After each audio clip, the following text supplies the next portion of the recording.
Parents demanded that I have a secret wedding to avoid hurting my overly sensitive and spoilt sister who ruined every relationship coming her way. When I decided to throw the biggest wedding by going all out, they chose to cut all contact and refuse to acknowledge my wedding. Then get mad because that didn't affect me, but instead taint their name in the family as the biased parents. You know how some families have a golden child? Yes. Mine had a golden brat. My younger sister, Bella, had been spoon-fed attention and validation since birth. She had been covered in bubble wrap. She's what happens when two people raise a kid with the belief that her feelings are the center of the solar system and that anyone else's life events frighten her self-esteem. She wasn't always unbearable. I'll give her that.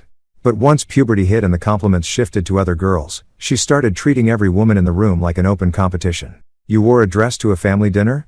She'd coincidentally spill red wine on it. Got a new job? She'd cry in the bathroom about feeling directionless. Brought a boyfriend home? She'd flirt with him right in front of you. Then tell your parents she was just being friendly. They lapped it up every single time. Apparently, Bella wasn't spoiled.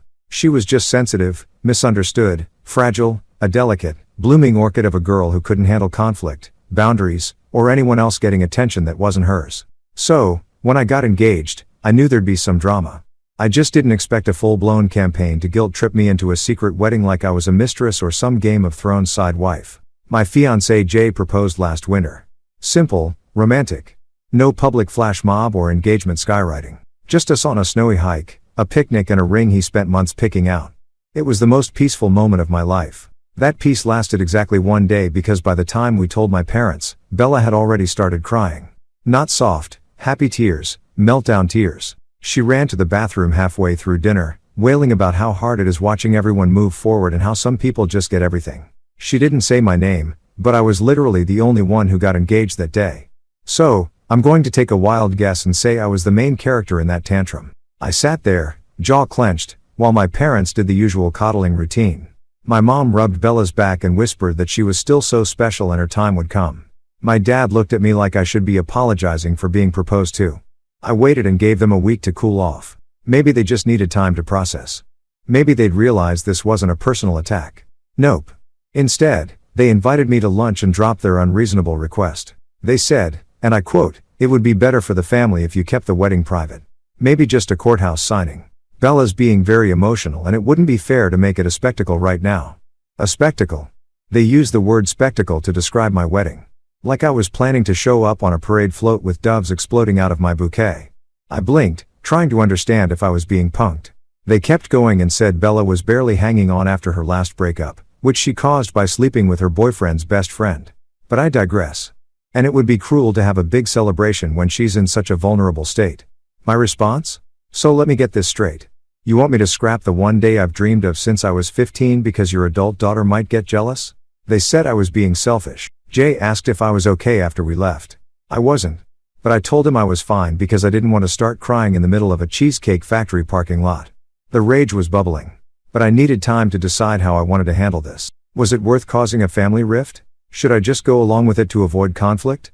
And then, like the universe wanted to answer that for me, I accidentally overheard Bella bragging to one of her friends on FaceTime the next week.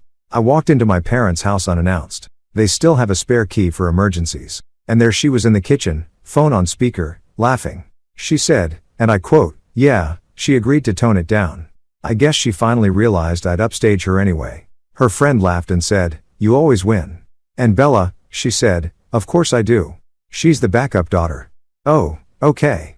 So that's how it is. Let's just say that was the moment I decided I would not only be having the wedding of my dreams. I would be throwing the biggest, boldest, most unforgettable bash this family has ever seen. Think elegant venue, designer dress, chandeliers, open bar, and enough flowers to give every allergy sufferer within a 10-mile radius a panic attack. I told Jay that night, and his response? "It's about time. God, I love that man." So, now we're planning the wedding we actually want.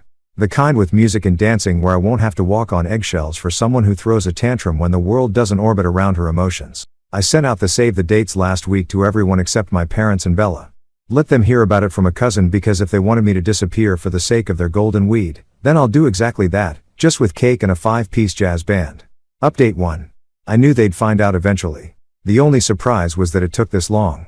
Apparently, it was Aunt Leela who blew the lid off it. She'd gotten her save the date and immediately called my mom, gushing about the venue, the dress code, how excited she was for a vineyard wedding by the ocean. She said she didn't even know we were planning something so grand, and asked if she could bring her best friend and her son along, too.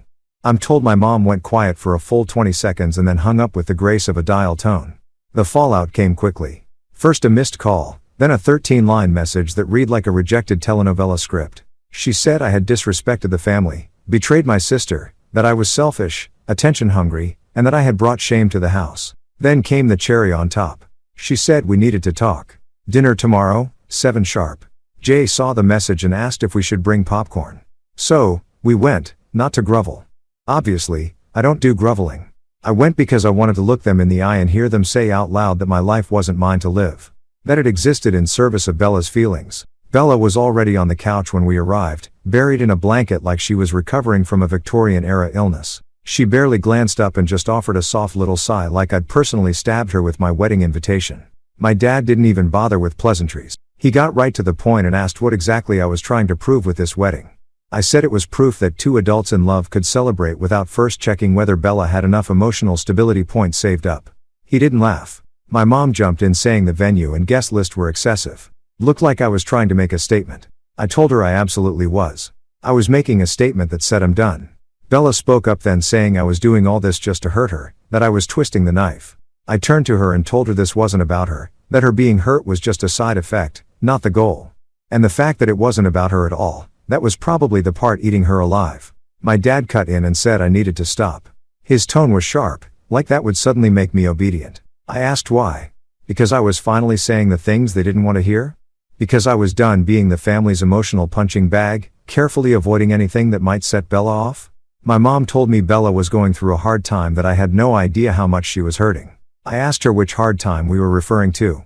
The one where Bella stalked her ex, crashed his birthday party, and keyed his car after getting caught going through his phone, or the fake pregnancy one? Because frankly, I was starting to lose track. Bella stood up, then called me bitter, said I couldn't stand that she got attention. I told her she got attention the same way a fire alarm gets attention, loud, disruptive, and everyone just wants it to stop. My dad slammed his hand on the table and said, if I went through with this wedding circus, I shouldn't expect them to show up, that they wouldn't acknowledge it, that I was humiliating the family. So, I said, good, they shouldn't come. It would ruin the mood anyway. My mom's jaw tightened. She said I'd regret this. I said only if they showed up and that I'd already made sure their names weren't on the guest list. Bella let out a noise that was somewhere between a gasp and a sob. Then stormed out of the room as usual. Probably hoped someone would chase after her. No one moved. Back home, Jay poured me a glass of wine and asked if I was okay. I told him I was better than okay. I finally felt like I'd ripped the emotional tape off a wound I didn't know was still bleeding. They thought they were punishing me, that by refusing to acknowledge my wedding, they'd somehow ruin it.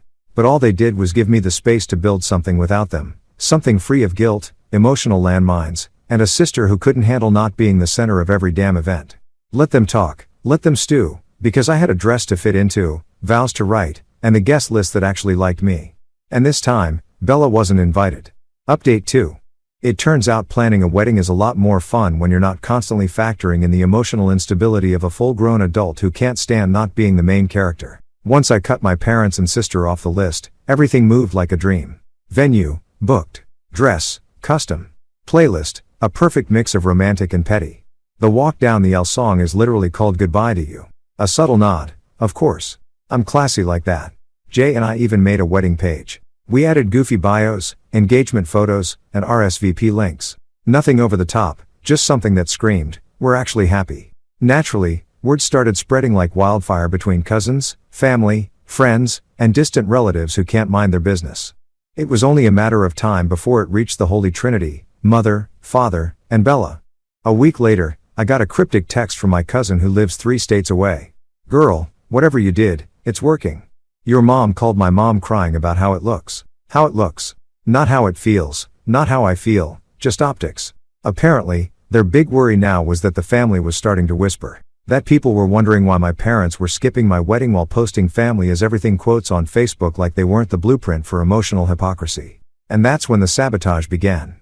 Subtle, petty, weak sabotage. The kind that would almost be funny if it weren't so painfully on brand. It started with my aunt. She sent me a message saying she regretfully couldn't make it to the wedding because she didn't want to be caught in the middle of a family split. She added a smiley face at the end like that would somehow soften the cowardice. Then came the florist drama. The florist we hired, someone my mother recommended years ago, suddenly cancelled without explanation. When I followed up, her assistant said she'd been advised it would be in her best interest to decline certain events. You'd think I was organizing a cult initiation instead of a wedding. I didn't even get mad. I just got even. Found a better florist. Triple the cost, double the style. I sent a photo of the new bouquet mock-up to my cousin and she accidentally let it slip into the family group chat. Whoops. Jay asked if I wanted to confront my parents. Called them out. I said, no. Why waste energy when I could channel it into something far more productive, like guest favors shaped like a golden couple. We were 2 months out. The wedding page views had tripled. The RSVPs were rolling in and apparently Bella had gone on a full Instagram unfollow spree. She blocked every extended family member who posted anything remotely positive about our wedding. Cousin Tanya got unfollowed for posting a boomerang of her bridesmaid dress. Uncle Raj got blocked after resharing our engagement photo with the caption, "Finally, a couple that makes sense." Bella apparently was spiraling, which brings me to the next sabotage attempt. Jay's mother, who is lovely, but unfortunately the type who thinks all conflicts can be solved with a nice talk over tea, got a call from my mother. She said she just wanted to chat, clear the air, be adults. I warned her. It was bait. Jay warned her, too. But she said she'd hear her out. That woman came back from the coffee shop looking like she had aged a year in 90 minutes. She said my mother spent the entire time trying to guilt her into talking sense to Jay, that she sobbed about how she and my dad had always tried to raise 2 daughters equally. News to me. And how my wedding was a knife to the heart, said it would mean everything if Jay could convince me to cancel it and go back to the family plan. The family plan, make Bella feel better by erasing myself. Jay's mom said she smiled politely, told her it wasn't her place, and left before she punched a hole in the cafe's to-go cup display. I sent her flowers the next day. She deserved them. At this point, I stopped being angry. I started feeling something else. Pity. Not for Bella, she was living for the drama, but for my parents, because they truly, honestly believed that cutting me out would break me. That I'd be crawling back, desperate for scraps of approval. Instead, they would have to watch me build something real, something joyful without them. And now, with the wedding weeks away, they were watching the narrative slip completely out of their hands. Relatives weren't taking their side. People were starting to talk about the favoritism, about Bella's history, about the way they always asked others to bend so she wouldn't break. It was unraveling, and I hadn't even lifted a finger. I was too busy finalizing the seating chart and approving signature cocktails. The only thing I did do, and I'll admit this fully, was personally write the email to the DJ with one special request. I told him to play one specific song at the exact moment Jay and I entered the reception. Gloria Gaynor's I Will Survive. Petty? Maybe. But after years of shrinking, sidestepping, and getting steamrolled to protect everyone else's feelings, it felt damn good to stand in the center of my own story, even if they couldn't stand it. Update 3. The wedding day arrived and to no one's surprise, my parents didn't show.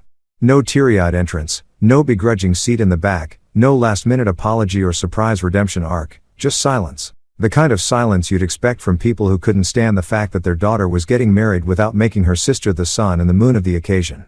And honestly, that silence was golden. It was peaceful, liberating. I woke up feeling exactly how I'd hoped to feel, like the main character of my own life, not some supporting actress in the tragedy of Bella. Jay was calm, collected, and grinning ear to ear the entire morning. He didn't even flinch when we got the final RSVP update, confirming that not a single one of my immediate family members had changed their mind. I guess by that point, we both knew the odds of them showing up ranked somewhere between unlikely and not without a camera crew in the sob story. But someone else did show up and he brought the chaos with him. The ceremony was done. Photos were taken. Cocktails were flowing. Jay and I had just walked into the reception. I will survive because yes, I stuck with that plan. And no, I don't regret it. When my cousin Tanya pulled me aside with a stunned look on her face, she said someone unexpected had arrived and wasn't on the list. I asked if it was Bella. She shook her head and said it was someone worse. My Uncle Greg. Now, for context, Uncle Greg is my mom's older brother, a man who rarely shows up unless there's gossip to collect or drama to light on fire. He's that relative who always looks like he knows something you don't and delights in dropping emotional bombs at the worst possible moment. And sure enough, there he was, wearing a blazer 2 decades too small, holding a drink, and grinning like the cat who'd eaten the entire family tree. I walked up and asked what he was doing here. He said he just wanted to congratulate me, that family was family, and he wasn't about to miss the event of the year. I didn't buy it. Uncle Greg doesn't show up unless he's got a motive. He didn't even respond to the RSVP. I asked what he really wanted. He smirked and said he had a gift for me. Then pulled out his phone and showed me a screenshot. It was from a private Facebook group. A screenshot of a message my mom had sent to some extended family members trying to coordinate a healing dinner on the same night as my wedding. Apparently, her latest plan was to host a little gathering for family unity and emotional closure, as she called it. Said it was important to create space for Bella's feelings during such a difficult time, her difficult time, me getting married. The kicker? She had framed it like I had refused to invite them, that I had deliberately gone out of my way to exclude the entire family and had weaponized the wedding against those who love me most. I stared at the screenshot, looked through the comments. Some relatives expressed concern, others ate it up. One even wrote that it was a shame how entitled some daughters became after finding a man. Uncle Greg said he thought I should know. Said he wasn't taking sides, which translated from Greg speak means he absolutely was taking sides, but wanted the credit of being neutral. I thanked him for showing me. He asked if I was going to say anything. I said, no, why bother? This was the same script they'd been using my whole life. Make me the problem. Turn my milestones into personal attacks. Paint me as cold, bitter, selfish, anything but nice. I left Greg at the bar and went back to the party. But it didn't stop there because apparently someone else from that secret dinner group, possibly one of the more fence-sitting cousins, decided enough was enough. By the end of the night, I got tagged in a post that was already gaining traction among the extended family. It was a photo of me and Jay, arm in arm, both of us smiling under the string lights on the vineyard patio. The caption read, "She didn't exclude anyone. They just couldn't handle not being the center of it all. Proud of you, girl." Comments flooded in. Distant relatives, old neighbors, even some of my mom's friends. Most of them said the same thing. They had no idea the story was being twisted, that they'd been misled, that Bella's feelings had become the family's excuse to treat me like a disposable placeholder. And just like that, the public image they clung to started slipping. No big speech, no confrontation, just a single post and a truth too heavy to keep buried under Facebook filters and fake dinners. Jay and I danced into the night. I didn't think about Bella or my parents, all the drama they tried to brew behind closed doors. All I could think about was how peaceful it was to finally let go of people who only love me on a technicality and how sometimes the best revenge isn't yelling louder. It's living well and letting them sit in the silence they created. Update 4. It's been a year. 1 year since I got married without them. 1 year since my mother tried to rebrand emotional neglect as healing dinners. And Bella tried to gaslight our entire extended family into believing I had excommunicated her for being too sensitive. 1 year since I danced in a vineyard with people who actually liked me, while my biological family sat in a dining room across town with paper plates and plastic cutlery, pretending that my joy was some kind of war crime. It's been quiet since then. Quiet in the way people get when their favorite scapegoat stops playing along. No drama, no updates, just the occasional breadcrumb from a cousin or aunt, like reminders that they were still watching from behind the curtain. Apparently, Bella dyed her hair pink again. That usually signals the start of her reinvention arc, which comes after a failed relationship or a meltdown at work. I'm told she rage quit her last job after being asked to share a project spotlight with a coworker. Shocking. My parents, meanwhile, have maintained what I lovingly refer to as selective estrangement. They cut me off, yes, but only in the moments where it suits their victim narrative. Publicly, they act like I ghosted them. Privately, I know they ask about me all the time. Aunt Leela told me that my mom keeps printed photos of me and Jay from the wedding, the same one from my cousin's post, tucked away in the drawer. She takes it out sometimes when no one's around. I should feel something about that sadness. Maybe nostalgia. A tug at my better nature. But honestly, all I felt was indifference. That photo wasn't proof of love. It wasn't proof of what they missed out on, what they chose not to show up for and what they tried to sabotage. Their absence became the final edit to the narrative that controlled my whole life. And without their voices constantly in my head, I found something better, my own. Jay and I moved into a townhouse just 2 months after the wedding. Cozy kitchen, tall windows, a little backyard I've turned into my garden, hydrangeas, lavender, and a rose bush because it looks pretty, but stabs you if you get too close. He's still the same man I married. Patient, grounded, the kind of person who holds eye contact when he tells me he loves me and means it every time. We cook on Sundays. We slow dance in the kitchen. We make plans without fear of family politics or who might get emotionally triggered by the audacity of us being happy. It's been good. Better than good. Which is probably why it was so jarring when my mother emailed me. Yep. Emailed like it was 2003 and she just discovered the internet. It was short, formal, carefully worded to sound warm but emotionally guarded, like she wanted to open a door without actually taking responsibility for having slammed it shut. She said she hoped I was doing well, that she'd been thinking about things and wanted to reconnect in the spirit of healing. She mentioned Bella was going through a difficult period and it had been hard on all of us. Then she hit me with the line that made me laugh out loud. She said she hoped I wasn't still harboring resentment over the wedding. Resentment, as if this were about a bouquet or a seating chart. As if years of playing second fiddle to a sister whose only consistent trait was emotional volatility could be solved with a soft focus apology and some biased memories. Jay read the email and asked what I wanted to do. I said I'd sleep on it. Instead, I stayed up till 2 a.m. drafting my response. Not out of anger. I wasn't angry, but I wanted to be very, very clear. I said I wasn't harboring resentment. I was harboring boundaries. I told her that forgiveness isn't a rewind button and reconnecting isn't the same as rebuilding trust. That healing, real healing, requires accountability, not just reconvening when the fallout gets too inconvenient. And I told her that the door she chose to walk out of a year ago, it no longer leads back to the same place. I didn't hit send right away. I read it 3 times, slept on it, then sent it in the morning. She hasn't responded, and I don't think she will. A few weeks later, I saw Bella completely by accident. I was at a bookstore downtown grabbing a coffee in the attached cafe. She walked in with a friend and didn't notice me until I turned around. She froze. I didn't. I nodded casually and went back to my drink. Her friend whispered something and they walked to the other end of the cafe. I thought that would be it, but a few minutes later, Bella came back alone. She said I looked well. I said, thanks. She fidgeted, then asked if I was really never planning to speak to them again. I said I didn't know, that it depended on whether they ever planned to stop rewriting history. She said she missed me. I asked if she missed having someone to blame for everything. She didn't answer. Then she asked if I had seen the family group chat lately, the one I left a year ago. I told her no. She said they all talk about me more than I think. I asked if they ever talk to me. She didn't respond. Eventually, she said she was sorry. Not for anything specific. Not for the years of favoritism, the meltdowns, the manipulation, just sorry in that vague, cowardly way people are when they hope the word alone will undo the damage. I nodded and said I hoped she was doing okay. And then I picked up my coffee and left. It's funny. A year ago, I thought closure would come from some big emotional reckoning. A family therapy session, a yelling match, a cathartic cry.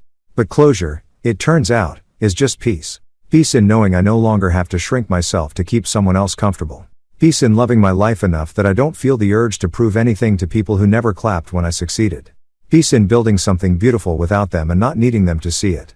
That was never bitterness. It was freedom. And I've never felt lighter. Update 5. And just when I thought things might finally go quiet again, I got a letter. Yes. A letter, handwritten, blue ink, full cursive, like it was 1972 and he was writing to a pen pal on a gap year, from my dad.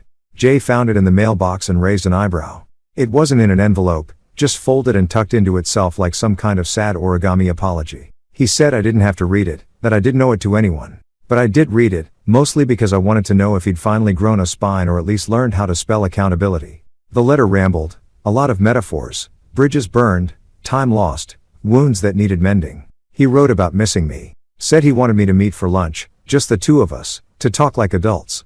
And for a moment, a very brief one, I imagined what the lunch would be like. Then I folded the letter, tucked it into the recycling bin, and poured myself a glass of wine. Because the truth is, I'm not angry anymore. I'm just done. And being done feels like a hell of a lot better than being bitter. They chose their silence. I just learned how to live without the noise.